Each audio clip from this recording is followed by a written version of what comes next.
Nifty stock at all time high. क्या Nifty में यहाँ से वीक जोन बन रही है? क्या निफ्टी यहाँ से फॉल करने वाली है इस वीक के अंदर में?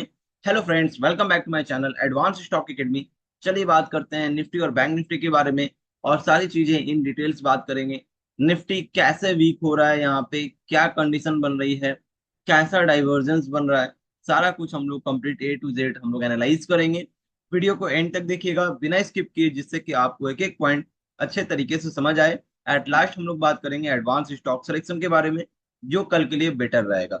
वीडियो को शुरू करने से पहले अगर आप चैनल पर न्यू हैं तो चैनल को सब्सक्राइब कर लीजिए, बेल आइकन प्रेस कर लीजिए, जिससे कि कोई भी वीडियो मैं अपलोड करूंगा आपके पास नोटिफिकेशन सबसे पहले पहुंचेगी। क्योंकि हम लोग एक दिन पहले एडवांस एनालाइज करते हैं नेक्स्ट डे मार्केट में किस तरीके से सेंटीमेंट होने वाला है, किस तरीके से मूवमेंट होने वाली है, सारा कुछ एक दिन पहले एडवांस एनालाइज करके रखते हैं। और मार्केट में यही चाहिए कि मूवमेंट आने से पहले आपको पता होना चाहिए कौन सा लेवल से मार्केट किस तरीके से बिहेव करने वाला है, तभी जाकर के आप मार्केट में प्रॉफिट बना पाएंगे, जो आपको इस चैनल में एवरीडे सीखने को मिलता रहेगा। राइट। अब बात करते हैं एडवांस स्टॉक सिलेक्शन स्क्रीनर के बारे में। आज हमारी एडवांस स्टॉक सिलेक्शन स्क्रीनर ने नवीन फ्लोरिन और एनटीपीसी में बुलिश सिग्नल दिया था। इसके बारे में हम लोग डिस्कस करेंगे चार्ट में जाकर के। उससे पहले मैं आपको बता दूं कि ये कोई सिग्नल देने वाली या टिप्स देने वाली स्क्रीनर नहीं है। ये आपको स्टॉक सेलेक्ट करके देती है, उसके बाद जाकर के हम लोगों को एंट्री फाइंड आउट करनी पड़ती है। एंट्री अगर मिलती है एज पर प्राइस एक्शन और 9:30 AM कंफर्मेशन, फिर जाकर के हम लोग एंट्री करते हैं। ये स्क्रीनर आपको कब स्टॉक सेलेक्ट करके देती है? 9:15 में मार्केट ओपन होती है, 9:30 तक आपको ये स्टॉक सेलेक्ट करके दे देता है। जैसा कि आप बुलिश देख रहे हैं, अगर बुलिश सिग्नल है तो हम लोग उसमें बुलिश के लिए एंट्री फाइंड आउट करेंगे। अगर बेरिश रहेगा तो यहाँ पे बेरिश रेड करके यस रहेगा, उसमें हम लोग फिर बेरिश के लिए एंट्री फाइंड आउट करेंगे। आइए समझते हैं नवीन फ्लोरिन के चार्ट में जाकर के कैसे। तो सबसे पहले 9:30 AM, जैसा कि मैंने बताया, अपडेट हो जाती है 9:30 AM तक। तो हम लोगों को फर्स्ट 15 मिनट्स कैंडल में भी 9:30 AM हो जाती है बनने में।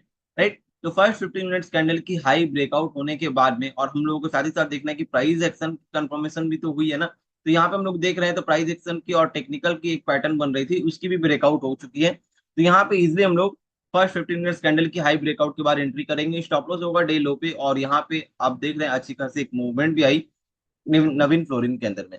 अब बात कर लेते हैं एनटीपीसी की। तो एनटीपीसी के सिनेरियो में हम लोग आ जाएंगे तो अगेन 15 मिनट्स के टाइम फ्रेम में, जैसे कि मैंने बताया, 9:30 AM तक अपडेट मिलती है। तो यहाँ पे हम लोग देखेंगे तो 9:30 AM की कैंडल जो हाई थी, यानी कि फर्स्ट 15 मिनट्स की कैंडल की हाई ब्रेकआउट ही नहीं हुई। क्यों? ऐसा क्यों हुआ? क्योंकि पहला ही कैंडल एवरेज मूवमेंट दे चुका था। एनटीपीसी का एक दिन का जितना मूवमेंट होना चाहिए, वो पहले ही कैंडल में 80% 90% मूवमेंट दे चुका था। और जब भी ऐसा मूवमेंट हो जाता है तो बाकी सारा दिन वो स्टॉक साइडवेज रहता है। अब ये एवरेज मूवमेंट आप कैसे समझेंगे? तो वो हर एक स्टॉक का अपना एवरेज मूवमेंट होता है, जितना उसका एवरेज मूवमेंट होगा वो उतना ही चलेगा पर डे। रेयर सिनेरियो में बहुत बड़ी कभी मूवमेंट आ जाती है, बिग मूवमेंट आ जाती है, लेकिन हर एक स्टॉक का अपना एक एवरेज मूवमेंट है, वो उतना ही चलता है। अब आप, हो सकता है कुछ लोगों को ये वर्ड नया सुनने को मिला होगा, लेकिन एवरेज मूवमेंट अगर आपको जानकारी हो जाए तो कभी भी आप बहुत बड़ी मूवमेंट आने के बाद जाकर के टॉप में बाई नहीं करेंगे, क्योंकि आपको पता होगा कि इसकी एवरेज मूवमेंट यहीं तक थी। अगर मैं यहाँ से लूंगा तो ये और ऊपर जाने का कैपेबिलिटी नहीं रखता है, ये साइडवेज में फंस जाएगा। तो एवरेज मूवमेंट आपको सीखना बहुत जरूरी है। आइए बात करते हैं निफ्टी और बैंक निफ्टी के बारे में। निफ्टी में हम लोग आ जाएंगे तो निफ्टी में जैसा कि मैंने कल ही डिस्कस कर दिया था, कल के वीडियो में बता दिया था। अगर आपने नहीं देखा तो कल की वीडियो एक बार जाकर के देखिए। कल मैंने बता दिया था फ्लाइट ओपन होगा, तो फ्लाइट ओपन होने के बाद में इस जोन के अंदर में मार्केट जब तक रहता है तो ये साइडवेज रहेगा, और यहाँ पे हम लोग कोई ट्रेड नहीं करेंगे। तो ये वाली हमारी पहली कैंडल थी। और उसके बाद अगर हम लोग देखेंगे तो कंटिन्यू 10:30 बजे तक ये इसी जोन के अंदर में था, जहाँ पे कोई ट्रेड नहीं बनी मॉर्निंग में निफ्टी के अंदर में। तो इजिली समझ आता है कब ट्रेड करना है, कब ट्रेड नहीं करना है, और एक दिन पहले होगी। राइट। और क्लियरली हम लोगों ने ये डिस्कस किया था कि 24,900 का लेवल हमारे लिए इंपॉर्टेंट रहेगा। और इसकी जानकारी मैंने आज लाइव मार्केट में अपनी फ्री टेलीग्राम चैनल के अंदर भी अपडेट कर दिया था। फ्री टेलीग्राम चैनल का लिंक मैंने डिस्क्रिप्शन में दे दिया है। अगर अभी तक आपने ज्वाइन नहीं किया तो ज्वाइन कर लीजिए, जिससे कि लाइव मार्केट में भी आपको सपोर्ट एंड रेजिस्टेंस लर्निंग मिलती रहेगी। अब यहाँ पे बात करते हैं 24,900 का लेवल, हमारा जो रेजिस्टेंस था ब्रेकआउट हुआ। उसके बाद कंफर्मेशन भी, उसके बाद आप देख सकते हैं अच्छी खासी एक अपसाइड की मूवमेंट आई। बहुत बड़ी मूवमेंट नहीं है, लेकिन अच्छी प्रॉफिट जनरेट हुई यहाँ पे। उसके बाद हम लोग वापस से उसी लेवल को आकर के रिटेस्ट किए, फिर से वहां पे हम लोग मूवमेंट देख पाए। लेकिन ये 25,000 को हिट नहीं कर रहा है, प्रीवियस 25,000 की हाई लगी थी। अब यहाँ से थोड़ी लो लगा रही है, ये डाइवर्जेंस का एक निशानी है। जिनको डाइवर्जेंस पता होगा वो इसको रिलेट कर पा रहे हो। यहाँ पे हम लोग आ जाएंगे 1 आवर के टाइम फ्रेम में। तो 1 आवर के टाइम फ्रेम में आने के बाद हम लोगों को एक चीज यहाँ पे दिखने को मिल रहा है वो है टेक्निकल पैटर्न। टेक्निकल पैटर्न क्या है, कैसे है, आइए मैं आपको डिस्कस करके बताता हूँ। तो यहाँ पे एक्सप्लेन करता हूँ मैं आपको। यहाँ पे पहली टॉप लगी, फिर नीचे आई, फिर से सेकंड टॉप लगी, लेकिन सेकंड टॉप जो है ये प्रीवियस टॉप से ऊपर नहीं जा रहा है। इसमें यहाँ पे वीकर जोन क्रिएट किया जा रहा है, निफ्टी को वीक बनाया जा रहा है। कभी भी प्रीवियस हाई को क्रॉस नहीं कर पा रहा है अगर वो सेकंड टाइम में, तो इट्स मीन वो वीक है। अगर वो वीक नहीं होता तो ये प्रीवियस हाई को क्रॉस करके ऊपर की तरफ में निकल जाएगा। लाइक प्रीवियस आपको कहीं अगर चार्ट में दिखता है तो मैं एग्जांपल दिखा रहा हूँ, जिससे कि आपको क्लियर समझ आएगा।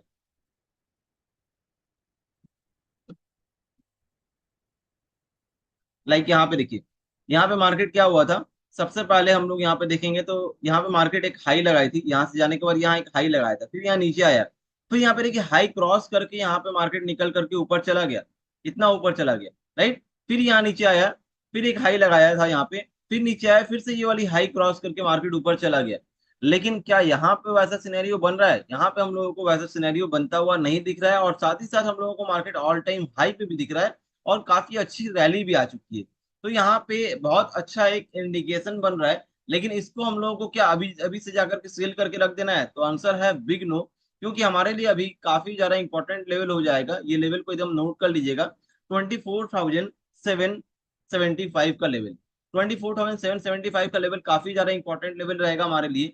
अगर कभी मार्केट निफ्टी 24,775 के नीचे कैंडल क्लोज करता है, इसके नीचे रेड कैंडल क्लोज करती है 15 मिनट्स और 30 मिनट्स टाइम फ्रेम में, नेक्स्ट कंफर्मेशन बनता है, तो वापस से हम लोग निफ्टी को एक डाउन साइड की मूवमेंट देता हुआ देख सकते हैं, जो कि हमारी पहली सपोर्ट रहेगी 24,625 के आसपास में। और उसके बाद अगर इसके नीचे जाता है तो 24,500 तक की राउंड लेवल तक हम लोग हिट करता हुआ देख सकते हैं निफ्टी को। लेकिन ये इसके नीचे आएगा तभी, अगर ये यहाँ आता है फिर से यहाँ से रिवर्स करता है, यहाँ आते साथ ही कभी भी ट्रेड नहीं लेंगे, हम लोगों को पेशेंस के साथ वेट करना होगा लेवल का। तो फ्लाइट ओपन होने के बाद अगर ये नीचे आता है इस लेवल तक, फिर वापस जाता है, फिर अगर ब्रेकडाउन करता है तो हम लोग वहां पे ब्रेकआउट के बाद कंफर्मेशन का वेट करेंगे। अगर आता है कंफर्मेशन तो फिर हम लोग फर्दर मूवमेंट देख पाएंगे। अब यहाँ पे प्लान करते हैं हम लोग बुल साइड की तरफ में कैसे जाया जाए। तो बुल साइड की तरफ में एक ही कंडीशन है यहाँ पे, क्योंकि बुल साइड ऑलरेडी मार्केट काफी ज्यादा स्ट्रेस हो चुका है, तो अभी हम लोग बुल साइड के लिए थोड़ा सा कॉशियस रहेंगे। अगर फ्लैट ओपन होने के बाद या फिर माइनर से गैप डाउन ओपन होने के बाद यहाँ से प्राइस रिजेक्ट करता है, तो वापस से थोड़ी सी अपसाइड की मूवमेंट देख सकते हैं। कहाँ तक? लेवल को नोट कर लीजिएगा, लेवल होगा 24,880 तक। और अगर फ्लैट ओपन होकर के यहाँ प्राइस रिजेक्ट होता है तो वापस हम लोग एक डाउन साइड की तरफ मूवमेंट देख सकते हैं 100 पॉइंट की, जो कि है 24,775 तक, जो कि हमारी इमीडिएट सपोर्ट है। क्या निकल कर क्या है? इमीडिएट सपोर्ट 24,775 और इमीडिएट रेजिस्टेंस 24,880। ये है हमारी निफ्टी की व्यू। अगर गैप अप ओपन हो जाता है यहाँ कहीं पे 25,000 के आसपास में, और 25,000 का लेवल ब्रेकआउट करता है, कैंडल क्लोज करता है सक्सेसफुली, नेक्स्ट कंफर्मेशन कैंडल बनती है, तो ही बुलिश साइड की ट्रेड प्लान करेंगे। अदरवाइज यहाँ पे पहली कैंडल बनेगी, वापस तुरंत रिजेक्ट करके भी आ सकता है, तो इस चीज को ध्यान में रखिएगा। ब्रेकआउट होते साथ ही जंप करके ट्रेड नहीं लेंगे, ये चीज काफी ज्यादा इंपॉर्टेंट है, इसको ध्यान में रखिएगा। अब बात कर लेते हैं बैंक निफ्टी के बारे में। तो बैंक निफ्टी में हमारी जो इमीडिएट सपोर्ट और इमीडिएट रेजिस्टेंस है उसके बारे में डिस्कस कर लेते हैं। इमीडिएट रेजिस्टेंस है 52,000 और इमीडिएट इमीडिएट सपोर्ट जो है 51,150 के आसपास में।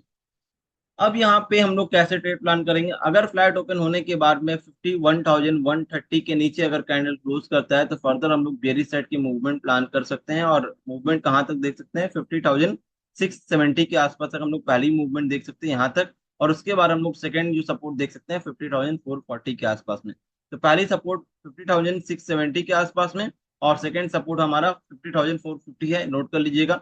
और इसके बाद अगर फ्लैट ओपन होने के बाद में या फिर माइनर से गैप डाउन ओपन हुआ यहाँ कहीं पे, अगर प्राइस रिजेक्ट होता है नियर अबाउट 51,130 और 51,000, तुरंत कैंडल आया रिवर्स कर दिया, तो ऐसा हो सकता है क्योंकि 51,000 राउंड लेवल है, हो सकता है मार्केट ओपन हो और तुरंत 51,000 से रिवर्स करके ऊपर चल जाए। तो इसको ब्रेकआउट मत समझ लीजिएगा, क्योंकि ब्रेकआउट तब होता है जब कैंडल क्लोज करती है और नेक्स्ट कैंडल उसके कंफर्मेशन के लिए वहां पे कंफर्म करता है कि हाँ यहाँ पे कंफर्मेशन हो चुकी है ब्रेकआउट के बाद। सिर्फ ब्रेकआउट कभी भी हम लोग ट्रेड नहीं लेते हैं, क्योंकि वो ब्रेकआउट फॉल्स भी होता है। जितने भी लोग ब्रेकआउट में ट्रेड लेते हैं वो फॉल्स ब्रेकआउट में फंसे होंगे या फंसते हैं, उनको अच्छा से आइडिया होगा, जो जिन्होंने ऑलरेडी फॉल्स ब्रेकआउट में फंसा है। तो फॉल्स ब्रेकआउट से कैसे बचना है मैंने बताया, आई होप आपको समझ आई है। उस चीज को ध्यान में रखिएगा, और अगर नहीं समझ आया तो इस वीडियो के एंड में भी मैं एक वीडियो डाल दूंगा, फॉल्स ब्रेकआउट कैसे बचा जाए, फॉल्स ब्रेकआउट से कैसे पहचानेंगे फॉल्स ब्रेकआउट को। तो इस वीडियो को देखना बिल्कुल भी ना भूलें। जो मेरी पेड कोर्स है वो मैंने कम्प्लीटली फ्री में डाल रखा है यूट्यूब में, आप उसको जाकर के देख सकते हैं और सीख सकते हैं कैसे फॉल्स ब्रेकआउट होती है और कैसे उससे बचा जा सकता है। अब अगर माइनर से गैप अप ओपन हो जाती है नियर अबाउट 52,000 के आसपास में और इसको ब्रेकआउट कर देती है, नेक्स्ट कंफर्मेशन कैंडल बनती है, तो वापस से हम लोग फर्दर मूवमेंट देख सकते हैं 52,300 के आसपास में। और इसके ऊपर अगर निकलता है तो नेक्स्ट जो सपोर्ट है 52,500 की सपोर्ट है। तो ये दो लेवल को याद रखिएगा, ध्यान में रखिएगा, नोट कर लीजिएगा। और वीडियो अच्छी लगी तो कमेंट करिए, लाइक करिए और अपने फ्रेंड के साथ जरूर शेयर करिए। और अगर वीडियो नहीं समझ आई तो 2 बार 3 बार और देखिए, क्योंकि काफी डिटेल में एक्सप्लेन किया है, नहीं समझने वाली कोई चीज ही नहीं है। अच्छे से देखिए, समझिए, जिससे कि आपको सीखने को काफी कुछ मिलेगा। अब बात कर लेते हैं एडवांस स्टॉक सिलेक्शन के बारे में। तो कल की हमारी एडवांस स्टॉक सिलेक्शन है Hind petro, India mart, Oberoi realty, MGL और आईजीएल। इंडिया मार्ट की अगर मैं बात करूं तो इंडिया मार्ट मैंने बहुत पहले ही एक अपडेट दिया था शॉर्ट्स वीडियो के अंदर में। लेवल था 2950, इसके ऊपर अगर कैंडल क्लोज करता है तो फर्दर बुलिश साइड की मूवमेंट देखेंगे। और 2950 से ये मूवमेंट दे करके आ चुका है 3198 के आसपास में। तो काफी अच्छी मूवमेंट आई है। अगर आप भी चाहते हैं इस तरीके से एडवांस स्टॉक सिलेक्शन आपको ही पता चल जाए तो शॉर्ट्स वीडियो देखना ना भूले, जहां पे मैं विद इन 60 सेकेंड आपको एक्सप्लेन करता हूँ कौन सा स्टॉक कौन से लेवल से नेक्स्ट डे के लिए बेटर रहेगा। तो आपको काफी ज्यादा इंफॉर्मेटिव इन्फॉर्मेशन मिलने वाली है स्टॉक मार्केट के रिगार्डिंग हमारे चैनल में। चैनल को सब्सक्राइब करना बिल्कुल भी ना भूलें, बेल आइकन प्रेस कर लीजिए। वीडियो अच्छी लगी लाइक करिए, कमेंट करिए और अपने फ्रेंड के साथ शेयर करना बिल्कुल भी ना भूलें। मिलते हैं फ्रेंड्स ऐसा ही एडवांस एनालाइज वीडियो के साथ, तब तक के लिए टेक केयर।